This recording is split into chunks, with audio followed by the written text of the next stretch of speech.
नमस्ते, मैं हूं सुपरस्टार अमिताभ बच्चन। जी हाँ, मैंने बहुत सालों से बॉलीवुड पर राज किया और इसका राज है मेरा ढोंगी हिंदू होना। इसके आपको मैं उदाहरण देता हूं। लोग समझते हैं I am happily married to Jaya Bachchan, मगर मेरी शादी के बाद मैंने अनगिनत अफेयर किए, अनगिनत शारीरिक संबंध बनाए अनगिनत अभिनेत्रियों के साथ।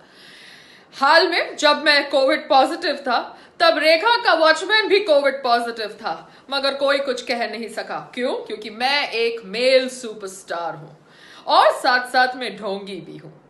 मैंने नानावती हॉस्पिटल की बहुत प्रमोशन करी, क्योंकि नानावती हॉस्पिटल का शायद मैं पार्टनर हूं या मेरा कोई रिलेशन है उनके बोर्ड ऑफ डायरेक्टर्स के साथ, वो दूसरी बात है। मगर सुशांत सिंह राजपूत की मौत के ऊपर मैंने कुछ नहीं बोला, क्योंकि सुशांत सिंह राजपूत कौन है? एक छोटा सा कलाकार था। अब जब दिवाली आती है तब मैं अपने घर में दिवाली पार्टी रखता हूं और उसमें सब बड़े बड़े दिग्गज लोगों को बुलाता हूं। क्यों? क्योंकि मैं एक हिंदू हूं और हिंदू त्योहारों को मैं जोर शोर से मनाता हूं। मगर लोगों को नहीं पता मैं एक ढोंगी हिंदू हूं। जब राम मंदिर की भूमि पूजन की बात आती है तब मैं एक भी ट्वीट नहीं करता। क्यों? क्योंकि मुझे मेरे बॉलीवुड माफिया को अपने साथ लेकर चलना है। यहां पर हिंदू समझते हैं कि मैं उनका चहीता हूं क्योंकि मैं उनके त्योहार मनाता हूं। दूसरी ओर मैं बॉलीवुड माफिया का चहीता हूं क्योंकि राम मंदिर के भूमि पूजन पर मैं एक भी ट्वीट नहीं करता, जबकि सारा दिन इस कोरोना वायरस के समय मैं ट्विटर पर ही बैठा रहता हूं। तो इसे कहते हैं मेरा राज, बॉलीवुड को रूल करने का।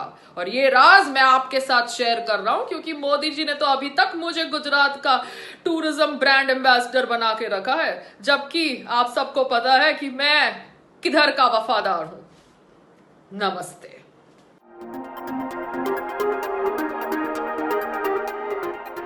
सूरज पंचोली ने हरासमेंट को लेकर फाइल कर दी है एफआईआर। जी हाँ, क्या कुछ है इस एफआईआर में, चलिए आपको बताते हैं। Hello guys, welcome to movies Adda. मैं हूं ज्योति नाहक। बता दूं आपको कि सूरज पंचोली ने एफआईआर फाइल की है मुंबई पुलिस के पास, जहां पर उन्होंने उस एफआईआर में कंप्लेन की है कि जो भी चीज़ें, जो भी ट्रायल रन्स हो रहे हैं, जो भी चीज़ें मीडिया में आ रही हैं, जो भी चीज़ें ऑडियंस बोल रही है, इन सभी चीज़ों को लेकर मैं बहुत ज़्यादा हरास हो रहा हूँ। जी हाँ, हरासमेंट के अगेंस्ट एफआईआर की है सूरज पंचोली ने। उनका कहना है कि उनका कोई लेना देना नहीं है इस केस से, लेकिन उसके बावजूद लगातार सूरज पंचोली का नाम ड्रैग किया जा रहा है। और सूरज का ये भी कहना है कि मीडिया में जिस तरह की बातें लगातार हो रही हैं मेरे बारे में, फेक न्यूज़ छपवाई जा रही है, फेक चीजें छपाई जा रही है मेरे अगेंस्ट, तो इन सभी चीजों से मैं कहीं ना कहीं बहुत ज्यादा हरास हो रहा हूँ। इसके रिगार्डिंग उन्होंने जो है एफआईआर फाइल कर दी है। अब मैं आपको बताती हूँ कि ऐसी ही एक एफआईआर, ऐसी ही एक प्ली सुप्रीम कोर्ट में रिया चक्रवर्ती ने भी डाली है against the unfair media trials. Media में बहुत सारी अनफेयर बातें हो रही हैं रिया को लेकर, इन सभी चीज़ों को लेकर। सो कहीं ना कहीं ये एफआईआर्स दोनों डेफिनेटली मिलती हैं और इस तरह की एफआईआर्स पर पुलिस जो है वो एक्शन भी लेती है। सो एज अ व्यूअर आपकी क्या कुछ है राय इन चीज़ों पर, ये आप मुझे बताइए कॉमेंट सेक्शन में।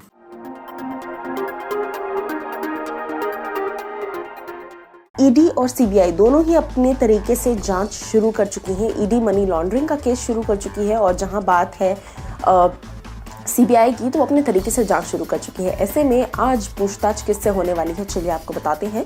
Hello guys, welcome to movies Adda. मैं हूं ज्योति नाहक। बता दूं आपको कि ईडी आज पूछताछ करने वाली है नीतू सिंह, जी हाँ, जो कि सुशांत सिंह राजपूत की बहन है। उनसे आज पूछताछ होने वाली है क्योंकि बार बार ऑफकोर्स सारी सिस्टर्स इन्वॉल्व डेफिनेटली है इसमें। It's the Rajput family versus of course Riya Chakraborty and their family. सो ये जो मनी लॉन्ड्रिंग का केस है रिया चक्रवर्ती पर लगाया गया है। सो अब तक इस केस में रिया से लेकर शौविक से लेकर सैमुअल मिरांडा, जो कि सुशांत सिंह राजपूत के घर के केयर टेकर हैं, और श्रुति मोदी, जो कि रिया चक्रवर्ती की फ्रेंड भी हैं और साथ ही साथ सुशांत सिंह राजपूत की एक्स बिजनेस मैनेजर भी रही हैं। इन सभी लोगों से पूछताछ हो चुकी है और मिस्टर के सिंह, जो कि सुशांत सिंह राजपूत के फादर हैं, उनसे भी पूछताछ की गई है। लेकिन अब बारी आ गई है नीतू सिंह की। जी हाँ, सो आज ईडी उनसे पूछताछ करेगा। और मैं बता दूं आपको कि सिद्धार्थ पिटानी से भी काफ़ी डिस्कशंस किए जाने वाले हैं ईडी के ज़रिए। क्या कुछ चीज़ें इन सारी इन्वेस्टिगेशंस के बाद क्या कुछ डिटेल्स बाहर आएंगी, वो जानना डेफिनेटली बहुत ही ज़्यादा ज़रूरी है और इंटरेस्टिंग होगा। लेकिन कहीं ना कहीं ये केस जो है काफ़ी ज़्यादा मूव फॉरवर्ड कर चुका है। अब आप लोग एज ए व्यूअर क्या कुछ कहना चाहेंगे इस बारे में, आप मुझे बताइए कॉमेंट सेक्शन में।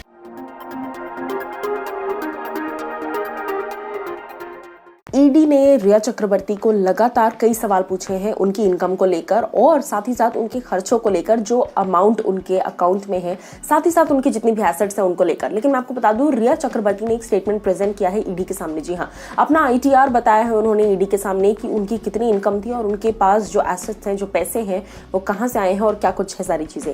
ऐसे में रिया चक्रवर्ती ने एक डॉक्यूमेंट प्रेजेंट किया है ईडी के सामने, जिसमें कि ये दिखाया जा रहा है कि पिछले 4 साल में उनकी इनकम जो है वो 66 लाख है। अब इस 66 लाख का ब्यौरा टोटली अलग है और जो 17 करोड़, जिसमें से 15 करोड़ गायब है, ये जो 17 करोड़ की बात है, ये 17 करोड़ रिया चक्रवर्ती पर जो इल्जाम लगाया है मिस्टर के सिंह यानी कि सुशांत सिंह राजपूत के पिताजी, उन्होंने ये जो इल्जाम लगाया है 17 करोड़ का, कि 17 करोड़ गायब हुए हैं सुशांत के अकाउंट से आखिर के वक्त में। और ये 17 करोड़ कहाँ है? मैं आपको बता दूं कि हाल ही में इस तरह की खबर भी आई थी कि सुशांत सिंह राजपूत की जो सीए हैं, जहाँ उनके जो अकाउंटेंट हैं सीए, उनके अकाउंट में 2.2 करोड़ 50 लाख रुपीस, जी हाँ, यानी कि तकरीबन 2.5 करोड़ 50 लाख तक का जो अमाउंट है वो सुशांत सिंह राजपूत के जो सीए हैं उनके अकाउंट में पाए गए थे। एंड उनके पास ये पैसे कहाँ से आए, क्या ये उनकी फीस है या ये उनको दिए गए थे सुशांत के जरिए, ये सारी इन्वेस्टिगेशन होना अभी बाकी है। लेकिन उसके अलावा अगर उस 17 करोड़ में से ये 2.5 करोड़ 50 लाख हटा दिए जाए तो फिर बचे हुए 15 करोड़, तकरीबन 15 करोड़ कहाँ है? इसका जवाब ना अब तक ईडी को मिल पाया है, ना रिया चक्रवर्ती इसका जवाब दे रही है, ना ही रिया अब तक इसका जवाब दे पाई है। तो कहीं ना कहीं ये केस जो है और भी ज्यादा उलझता जा रहा है। मैं आपको बता दूं कि काफी पहले ये कहा जा रहा था कि रिया की पिछले कुछ सालों की इनकम 14 से 15 लाख है, लेकिन उनके पास कई सारे पॉश बंगले जो हैं वो मिले हैं। और उसके साथ साथ मैं आपको बता दूं कि पॉश बंगले तो मिले ही हैं, लेकिन उसके साथ साथ फार्म हाउस भी उन्होंने रेंट किया था सुशांत के साथ मिलकर मुंबई के बाहर जरा सा, इस बात की भी खबरें हैं। सो ईडी इन सभी चीज़ों का हिसाब रिया से ले रही है। एज अ व्यूअर, क्या कुछ आपकी राय है इन चीज़ों को लेकर, आप मुझे बताइए कमेंट सेक्शन में।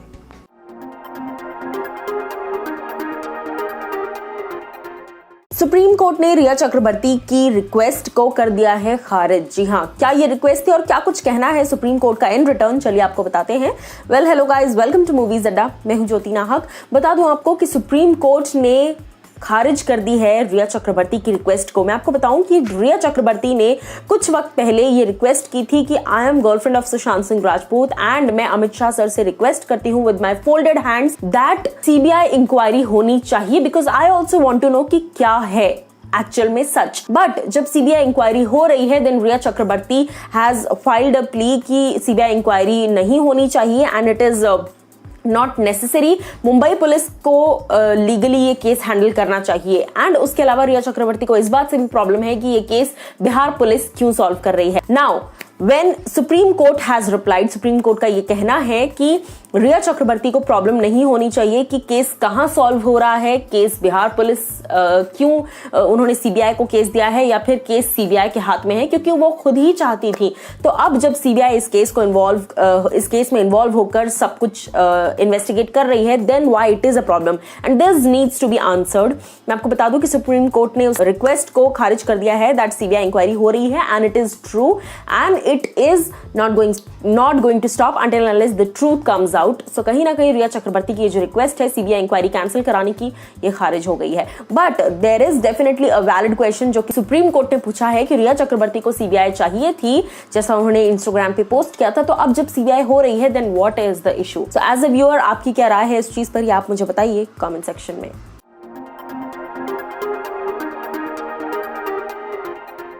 रिया चक्रवर्ती ने ईडी के ऑफिस में सुशांत सिंह राजपूत की फैमिली पर बड़े इल्जाम लगाए हैं। जी हाँ, हालांकि वो अपनी फाइनेंशियल स्टेटस का ब्यौरा बिल्कुल भी नहीं दे पाई, लेकिन फिर भी उन्होंने सुशांत सिंह राजपूत की फैमिली को ट्रिगर बैक किया है। क्या कुछ इल्जाम लगाए हैं रिया ने, चलिए आपको बताते हैं। Well, hello guys, welcome to movies Adda. मैं हूं ज्योति नाहक। बता दूं आपको कि रिया चक्रवर्ती ने सुशांत सिंह राजपूत की फैमिली को लेकर बड़े खुलासे किए और उन्होंने कहा कि सुशांत की फैमिली मुझ पर इल्जाम इसलिए लगा रही है क्योंकि वो सुशांत का इंश्योरेंस LIC का पैसा क्लेम करना चाहती है। ये रीजन दिया है रिया चक्रवर्ती ने। रिया का कहना है कि सुशांत की फैमिली मुझे जानबूझकर इस केस में फंसा रही है क्योंकि वो चाहती है कि सुशांत सिंह राजपूत का जो पैसा है इंश्योरेंस का वो उन्हें मिल जाए।